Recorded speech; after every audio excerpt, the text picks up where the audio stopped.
बाली उम्र में दीक्षा लेकर, बाली उम्र में दीक्षा लेकर ज्ञान का दीप जला रखा है, ज्ञान का दीप जला रखा है।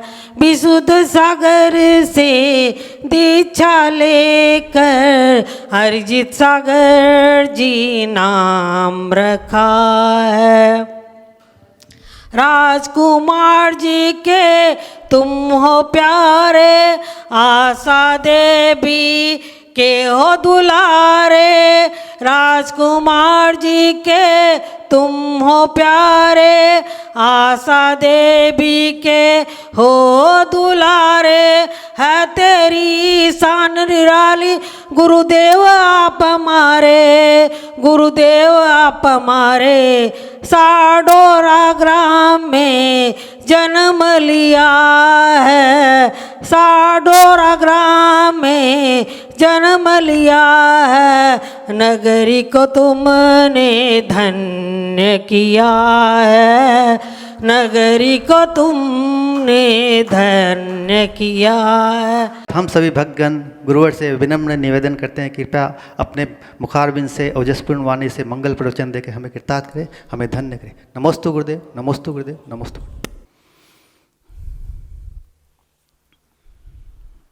ओम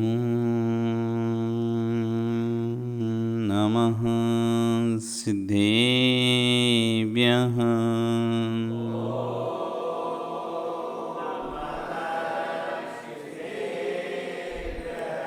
ओम नमः सिद्धेभ्यः।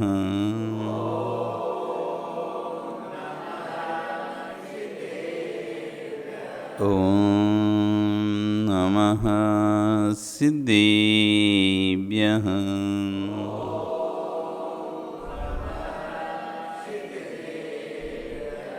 तिर्यणि खग्गिणाय रुत्तारी मोहि सिर सिरणी विहु। आयरी राव बसियो परवादिण्यो भव्य जी लोए। नमो अरिहंताणं, नमो सिद्धाणं, नमो आयरीयाणं, नमो वज्रायाणं, नमो लोए सव्यसाहुरम्। बोले अनंत अनंत से परमेष्टि भगवान की, आदिरम आदिनाथ भगवान की, वर्तमान शासनिक महावीर भगवान की, आचार्य श्री कुलभद्र स्वामी महाराज की, आचार्य गुरु श्री ईश्वर विशुद्ध सागर जी महाराज की, अहिंसा में विश्व धर्म की।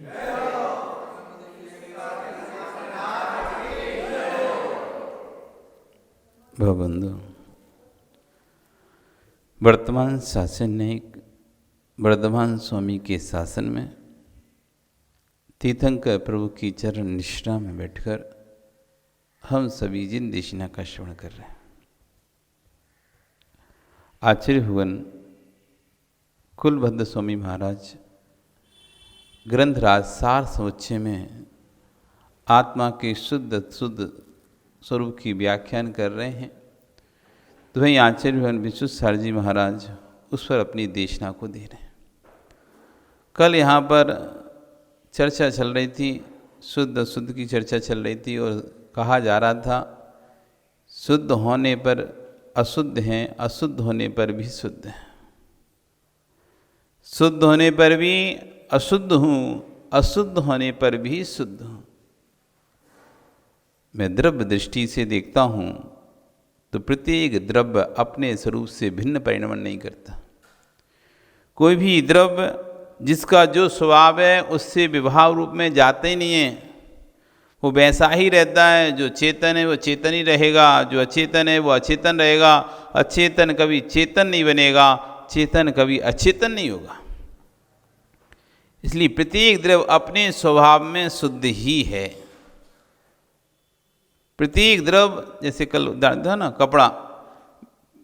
कपड़े पर मैल लग गया है, मैल गंदा है, अपने स्वभाव में मैल ही गंदा है, कपड़ा तो जैसा था वैसा ही है। लेकिन मैल लग जाने से वो कपड़े को भी मलिनता की संज्ञा प्राप्त हो जाती है, गंदे पने की संज्ञा प्राप्त हो जाती है। ऐसी इस आत्मा तो आत्मा थी, उसमें कोई कम बढ़ती नहीं था, लेकिन कर्मों का संयोग जैसे हुआ उस आत्मा को मलिनता की संज्ञा प्राप्त हो गई, अशुद्धता की संज्ञा प्राप्त हो गई।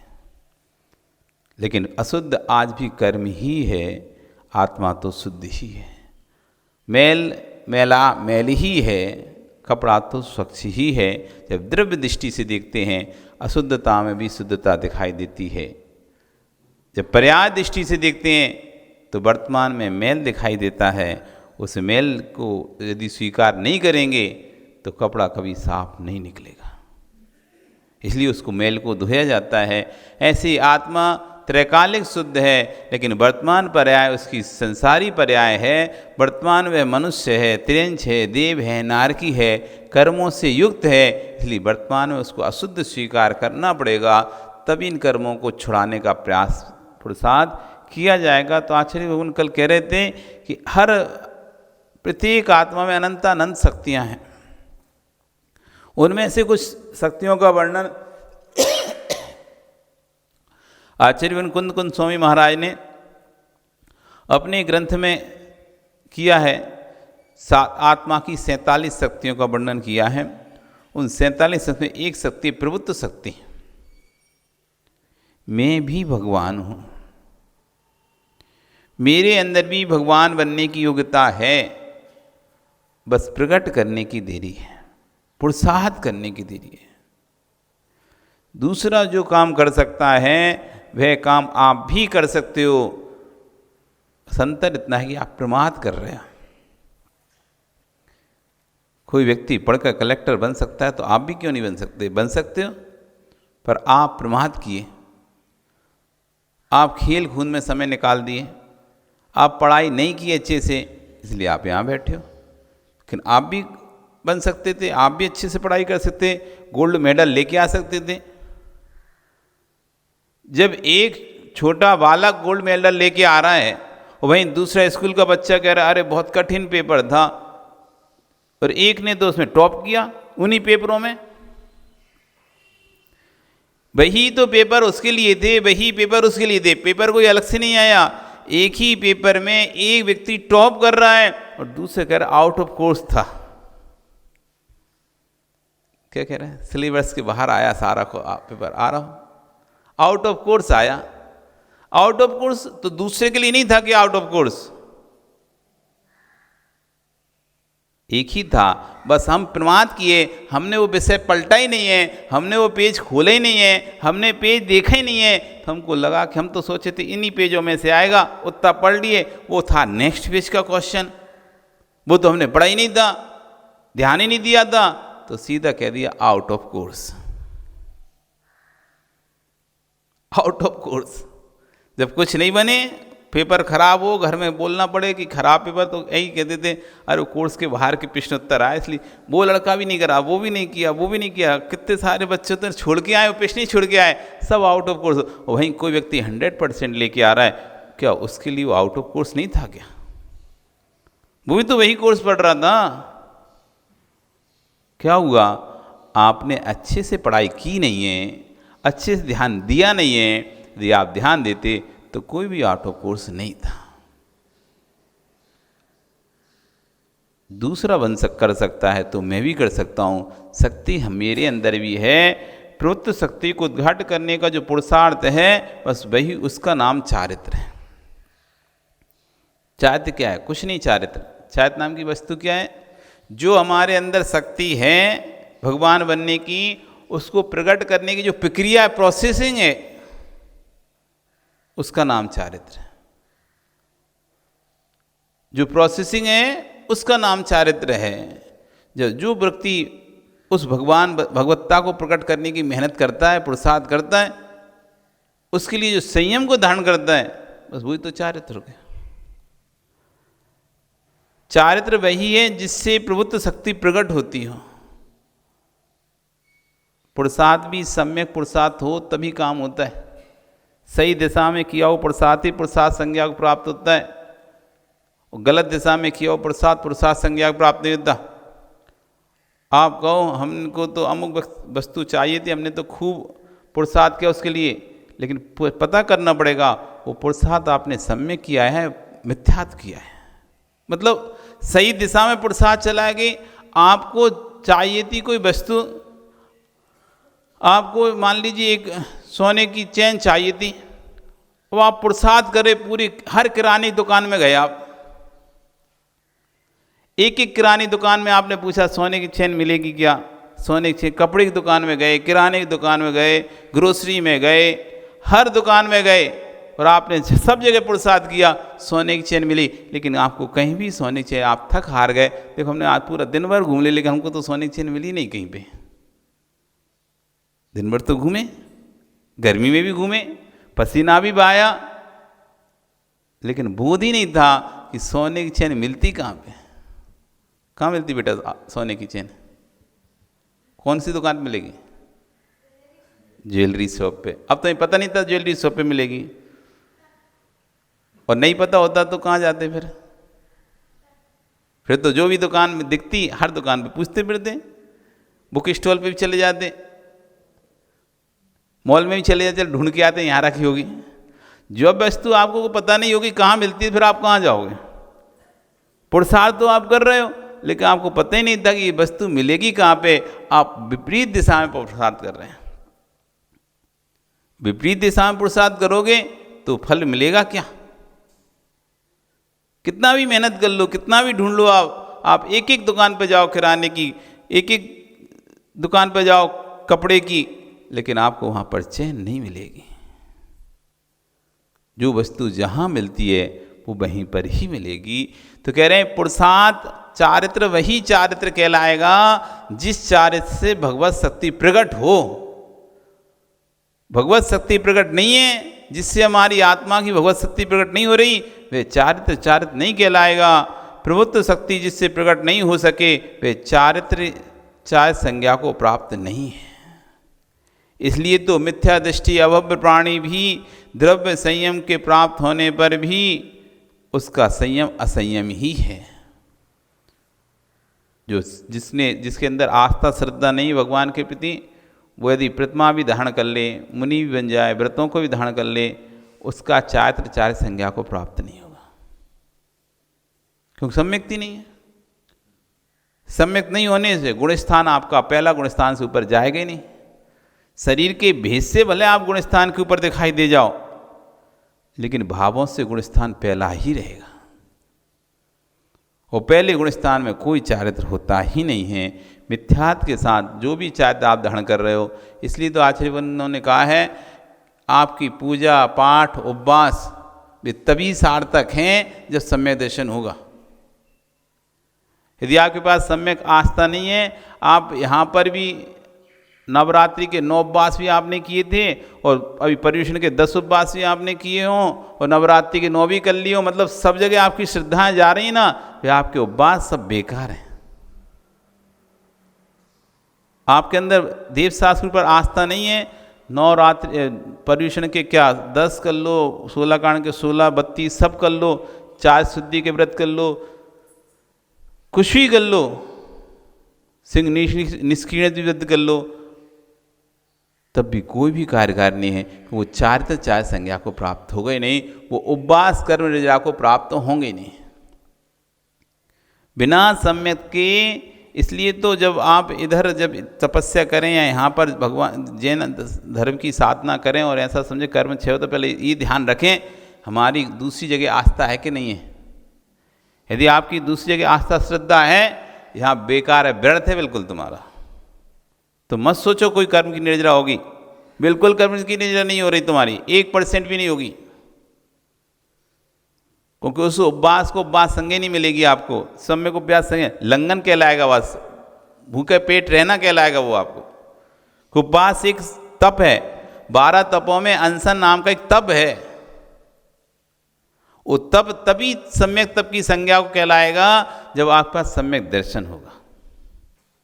तपसा निर्जरा, तप से निर्जरा होती है। कौन से तप से निर्जरा होती है? सम्यक तप से निर्जरा होती है।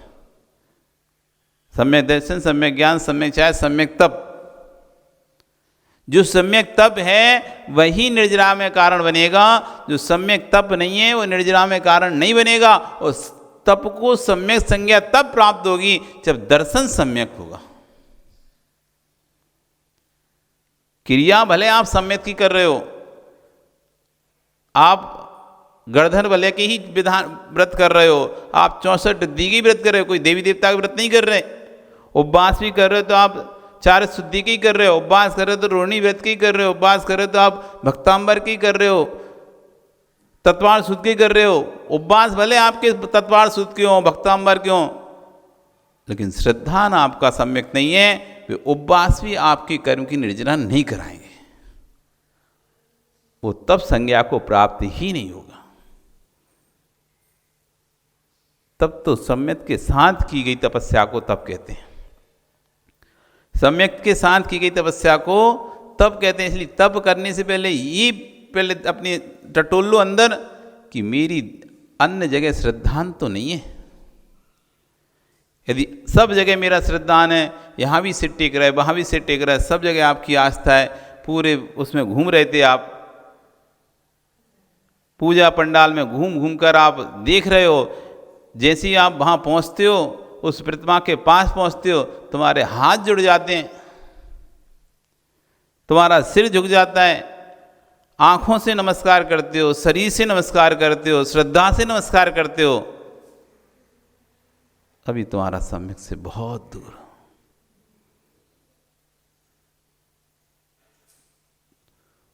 उस दिन को, उस स्थान को ऐसी श्रद्धा, अरे ये आज पूजा का भैया बहुत पंडाल है, बहुत श्रद्धा भाव से वो चिल्लाते हुए जा रहे हो, जयकारा लगा रहे हो, हम दसान में जाएंगे, इधर जा रहे हो, उधर जा रहे हो, अभी तुम्हारी श्रद्धा बहुत दूर है।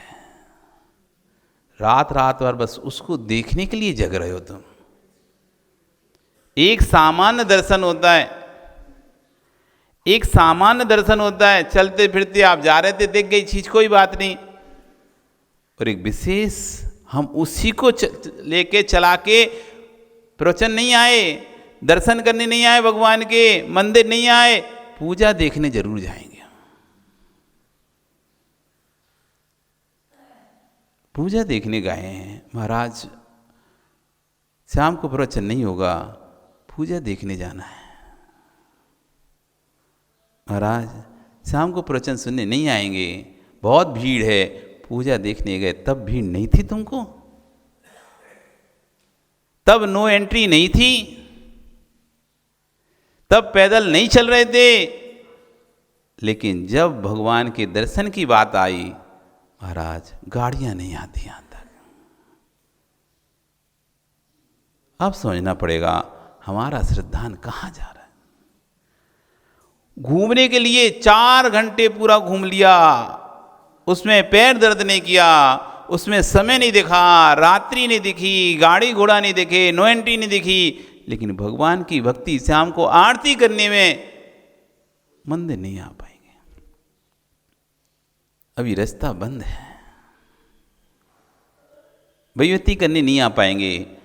वो घूमते हैं ना, सुबह अभिषेक में नहीं पहुंच पाएंगे, रात भर जगेंगे ना।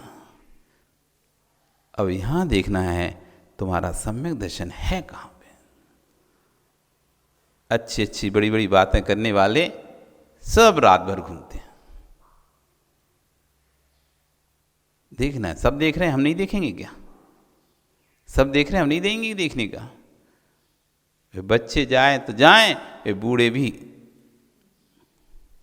बच्चे गए तो गए, उनको तो वो तो ना तो अभिषेक कर रहे हैं, ना तो पूजन कर रहे हैं, ना स्वाध्याय कर रहे हैं, ना प्रवचन सुन रहे हैं। वो गए तो गए, लेकिन जो अभिषेक भी कर रहे हैं, प्रवचन भी सुन रहे हैं, स्वाध्याय भी कर रहे हैं, जिन्हें पता भी है सम्यक दर्शन क्या है, ऐसे व्यक्ति भी सब वहाँ पर घूम रहे हैं।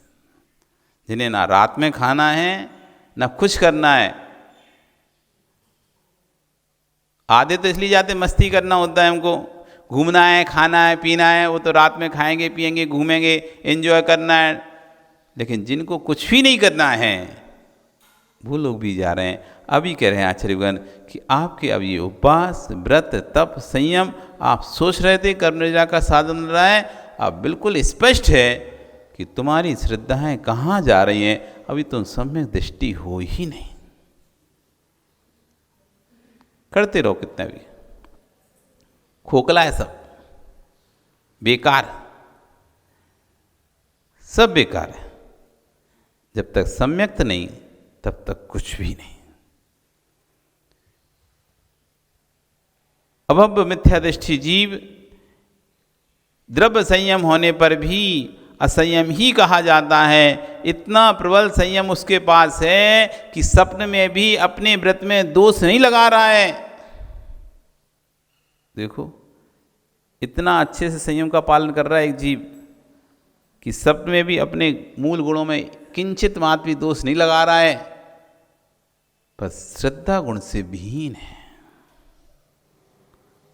श्रद्धा गुण से विहीन है, उसका संयम ही असंयम है। असंयमी तब भी संयम, द्रव्य संयम होने पर भी असंयम ही कहा जाता है। इतना प्रबल संयम उसके पास है कि 9वें ग्रहवेग की यात्रा कर लेता है। एक छोटे स्वर्ग में जाने में तो कितनी मेहनत लगती है भाई, ये पता नहीं है आपको। स्वधर्म स्वर्ग तक पहुंचने में कितनी तपस्या करनी पड़ती है। स्वधर्म स्वर्ग के स्वर्ग तक पहुंचने में ही कितनी तपस्या करनी पड़ती है। फिर तो ईशान, सानत, माहेंद्र, ऊपर ऊपर के स्वर्ग, जितने ऊपर ऊपर के स्वर्ग हैं उसमें और ज़्यादा तपस्या लगती है। भले सबसे बड़ा इंद्र स्वधर्म इंद्र होने पर भी ऊपर के इंद्र उसके प्रभुत्व से अपेक्षा उनका प्रभुत्व कम है, लेकिन ऊपर के स्वर्गों की आयु, सुख, वैभव, स्थिति सब अधिक अधिक है। स्थिति, प्रभाव, सुख, द्युति, लेस्या, विशुद्धि, ये सब ऊपर ऊपर अधिक अधिक अधिक है। स्वधर्म को क्या, स्वर्ग का इतना अच्छा सुख है, 2 ही सार को भोगने को मिला, 2 सार बाद वापस मरना पड़ेगा। लेकिन ऊपर ऊपर के 7 सागर, 10 सागर, 17 सागर, ऐसे मतलब और बड़ा, ऐसे करके 33 सागर तक के सुख ऊपर बढ़ते बढ़ते सुख मिल रहे हैं। कहाँ 2 सागर और कहाँ 33 सागर। वो ग्रहवेग में 31 सागर का सुख है उसको। इतना सुख है, इतने वर्षों तक सुख है, लंबे समय तक का सुख है। स्थिति, प्रभाव भी ऊपर का अधिक अधिक है। लेस्याएं ऊपर और अच्छी लेस्याएं, विशुद्धि ऊपर अधिक अधिक है, पैसा, धन, वैभव सब ऊपर अधिक अधिक है नीचे से। तो स्वधर्म स्वर तक ही पहुंचने में कितनी तपस्या करनी पड़ती है, तब जाकर व्यक्ति स्वधर्म स्वर पहुंच पाता है। फिर ईशान, सानत, माहेंद्र, ब्रह्म, ब्रह्मोत्तर, लांतप, कापिल, शुक्र, महासुख, सता, सहसत, आनत, प्राण, आरण, अच्युत, ये 16 स्वर तक। और उसके बाद चालू होते हैं 9 ग्रहवेग। वहां तक पहुंचने में कितनी मेहनत करनी पड़ती है, कितना संयम का पालन करना पड़ता है, तब जाकर वो ग्रहवेग की यात्रा कर पाता है। ऐसे ही नहीं है कोई ग्रहवेग तक पहुंचना। एक सामान्य व्यक्ति एक एग्जाम में कोई देता है, जैसे कोई कहे ना ओलंपिक गेम में खेलने के लिए कोई व्यक्ति को सिलेक्शन होता है, अथवा वर्ल्ड मैच, क्रिकेट मैच में, वर्ल्ड कप मैच में किसी व्यक्ति का सिलेक्शन होता है क्रिकेट में खेलने के लिए। भले वो खेल नहीं पाया, बात अलग है, लेकिन उसको कितनी मेहनत करनी पड़ती है वहाँ तक पहुँचने के लिए। ऐसी घर से उठ के तो सीधा वर्ल्ड कप में तो नहीं पहुँच गया कोई। कितने स्टेप उसे पार करने पड़े होंगे। उस ओलंपिक में गेम में पहुँचने के लिए उसे कितनी जगह, कितनी स्टेट हरानी पड़ी होंगी उसे। कितने लोकल के स्टेट को हरा के नहीं अपना रिकॉर्ड बनाना पड़ेगा, तब जाकर इंडिया का, भारत का रिप्रेजेंटेशन करने के लिए उसको विदेश भेजा जा रहा है कि तुम भारत का प्रतिनिधित्व करोगे वहाँ जाकर उस गेम में। तो सोचो उसने कितनी स्टेप पार की होंगी। जब वो वहाँ पर हार जाता है तो कितना दुख उसे होता है कि कितनी मेहनत से मतलब जीवन का सर्वस्व व्यक्ति लगा देता है बस एक चांस प्राप्त करने के लिए।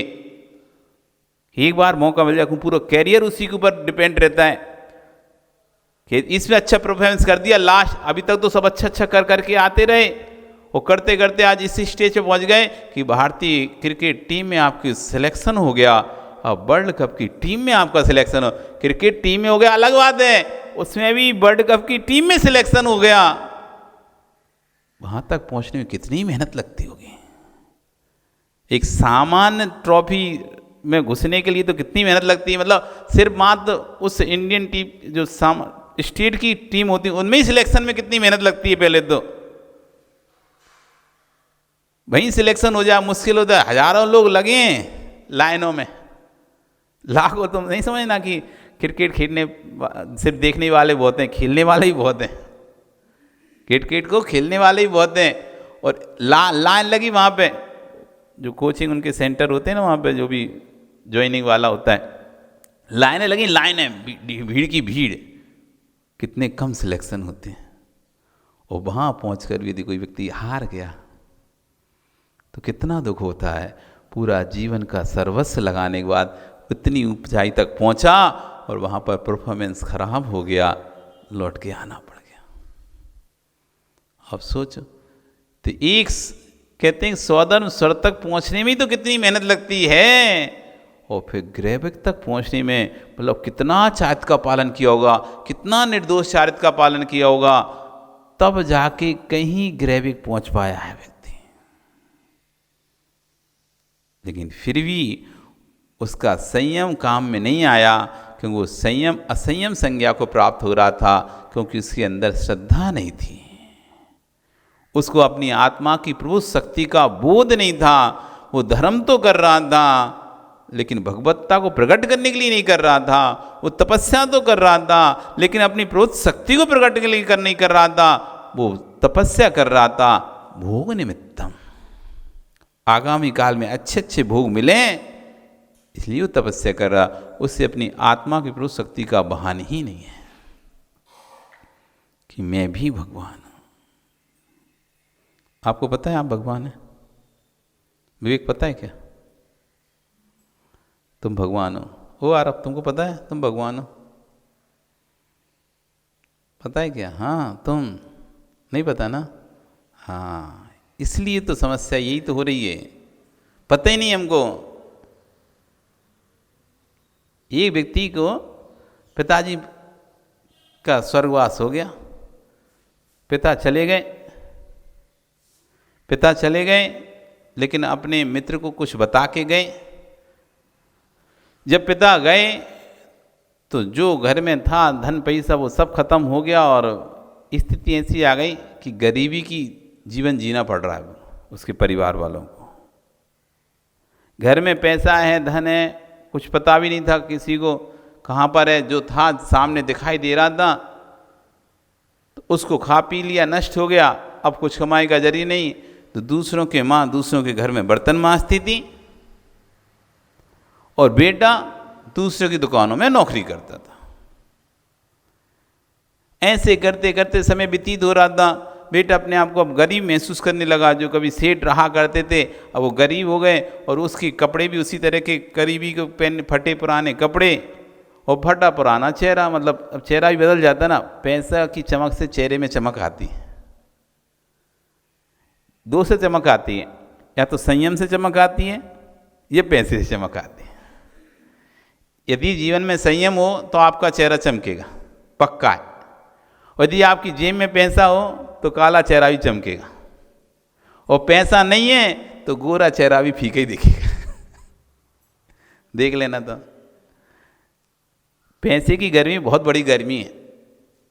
वो गर्मी जिसकी जेब में आ जाए उसका काला चेहरा भी चमकता है,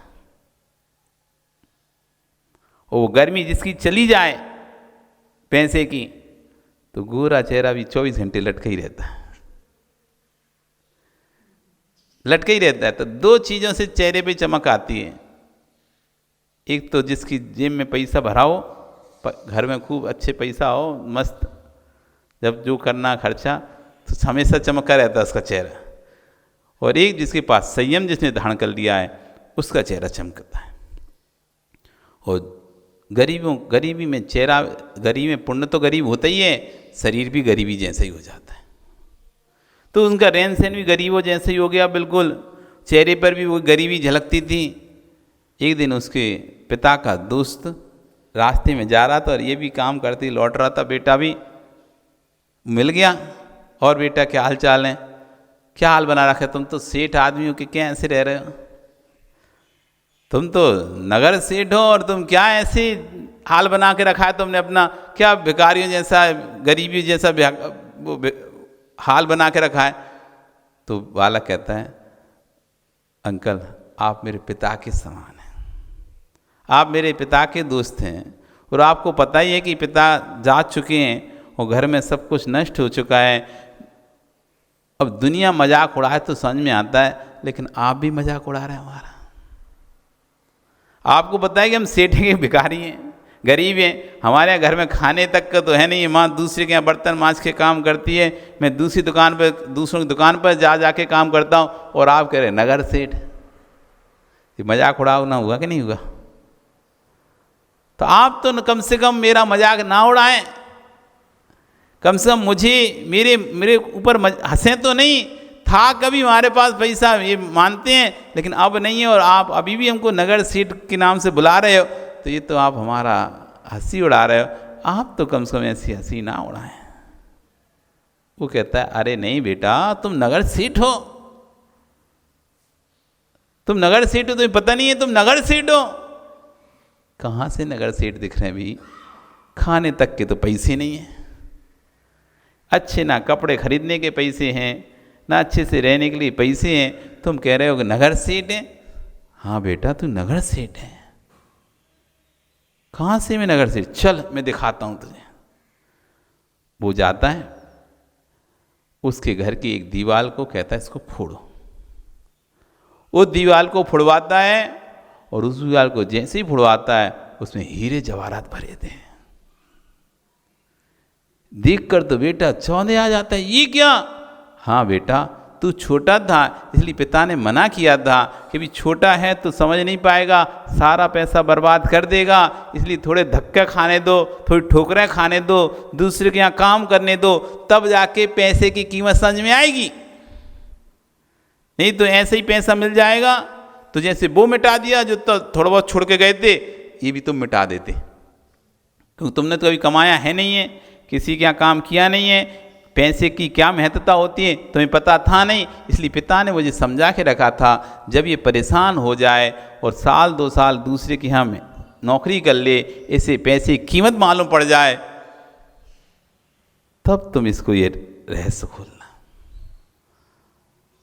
अरे उसने तो देखा, अब देख कर तो अब तो भैया उसके ताल चाल ढाल सब बदल गए।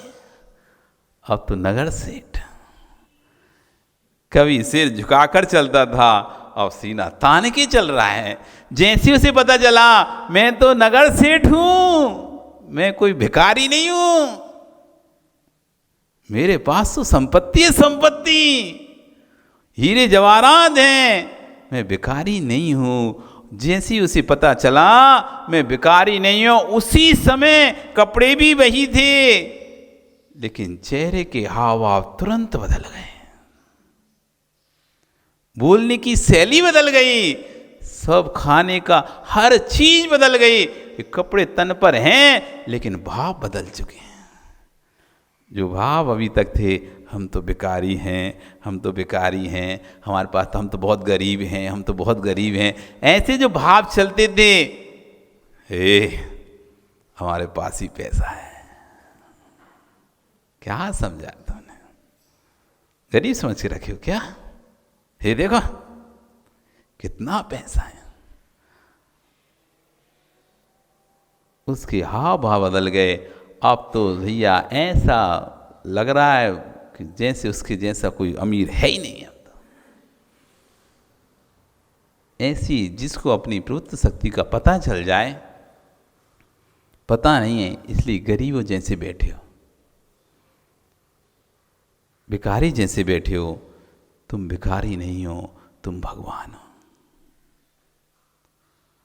तुम भिखारी नहीं हो, तुम भगवान हो। पता है?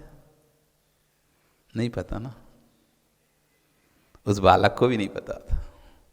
उसके पास पैसा है, संपत्ति है, लेकिन जैसे ही पता चला तो चेहरे पे चमक आ गई। अब तो भैया गाड़ियों में घूम रहे हैं, लोग बुला रहे हैं, फीता काटने के लिए बुलवा रहे हैं, उद्घाटन करने के लिए बुलवा रहे हैं, और वे भी कह रहा अभी समय नहीं है हमारे पास। अपनी भगवत सत्ता को पहचानो। आचार्यवन यही कह रहे हैं कि मिथ्यात्व के साथ असंयम, संयम भी असंयम ही है। मिथ्यात्व गुण स्थान में कौन सा संयम होता है? ज्ञानियों होता असंयम नाम का संयम होता है। संयम की संज्ञा संयम नहीं है, असंयम है। वहाँ पर असंयमी को मोक्ष होता नहीं। सम्यक भी प्रकट हो जाएगा, लेकिन मोक्ष तभी हो पाएगा जब संयम स्वीकार करेगा। असंयम में मोक्ष होता नहीं। असंयमी को मोक्ष मार्ग भी प्रारंभ हुआ नहीं है। सम्यक दृष्टि जीव को जो मोक्ष मार्ग कहा जाता है, वे उपचार से मोक्ष मार्ग कहा जाता है। चौथे गुण स्थान वाले जीव को मोक्ष मार्ग कहा जाता है, उपचार से कहा जाता है। वास्तव में मोक्ष मार्ग तो छठवें गुण स्थान से प्रारंभ होगा, जब वो संयम धारण कर लेगा। जब तक संयम धारण नहीं करेगा, तब तक मोक्ष मार्ग संज्ञा उसको प्राप्त नहीं हो पाएगी। सम्यक दर्शन ज्ञान चात्राणी मोक्ष मार्गा। सम्यक दर्शन, सम्यक ज्ञान, सम्यक चात्र की जहाँ एकता है, उसका नाम मोक्ष मार्ग है। चौथे गुण स्थान वाले जीव के पास सम्यक दर्शन तो है, सम्यक ज्ञान तो है, लेकिन सम्यक चारित्र नहीं है, इसलिए वह मोक्ष मार्गी नहीं है। क्योंकि मोक्ष मार्ग पर जो चले उसका नाम होगा मोक्ष मार्गी। जो मार्ग पे चले वही तो मार्गी कहलाएगा। जो मार्ग पर चलेगा नहीं तो वो मोक्ष मार्गी कैसे कहलाएगा? और मोक्ष का मार्ग है सम्यक दर्शन ज्ञान चारित्र की एक रूपता। उस पर जो चलता है वो कहलाता है मोक्ष मार्गी। सम्यक दृष्टि जीव अभी सम्यक दर्शन से युक्त है। सम्यक दर्शन से युक्त होने से सम्यक ज्ञान युक्त हो गया, लेकिन अभी चारित्र से रहित है, इसलिए वह मोक्ष मार्गी नहीं है। उपचार से कह लें कि आगे चलेगा, इसलिए अभी उससे पहले से कह दिया कि हाँ ठीक है, ये उपचार से मोक्ष मार्ग है, लेकिन वास्तव में मोक्ष मार्ग अभी नहीं हुआ है। चारित्र का उदय उसके अंदर हुआ नहीं है, और चारित्र उदय न होने के कारण उसे उपचार से मोक्ष मार्गी भले कह दें, लेकिन फिर भी वह मोक्ष मार्गी नहीं है। मोक्ष मार्गी तभी होगा जब सम्यक दर्शन ज्ञान और चारित्र संयम साथ में आएगा। प्रभुत्व शक्ति जब प्रकट होने का लक्ष्य उसके अंदर आएगा और संयम को धारण करेगा, तब वह मोक्ष मार्गी होगा।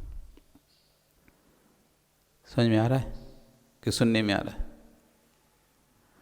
सुनने में आ रहा है कि समझने में आ रहा है? ओ कमल जी, किस में आ रहा है? सुनने में कि समझने में? बनना है भगवान कि नहीं बनना? ओ आ रहा, बनना है भगवान? आ रहा भगवान बनना है? भगवान बनना है कि नहीं?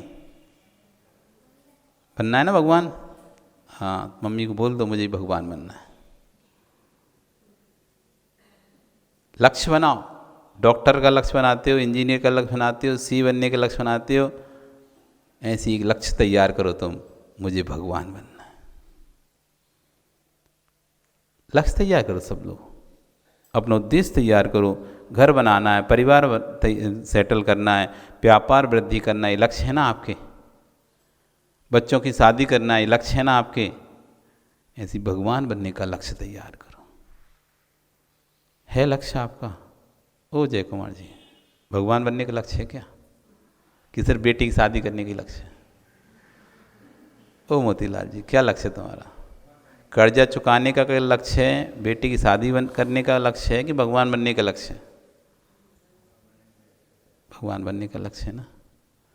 तो जैसे बेटी की शादी का लक्ष्य आपने रखा, तो रिश्ता ढूंढ रहे हो, जगह जगह परेशान हो रहे हो कि मिल जाए, कोई मिल जाए, कोई मिल जाए। इससे बोलते हो, उससे बोलते हो, उससे बोलते हो, भैया तुम देखो कोई लड़की है क्या, तुम देखो कोई लड़की है, कोई आए।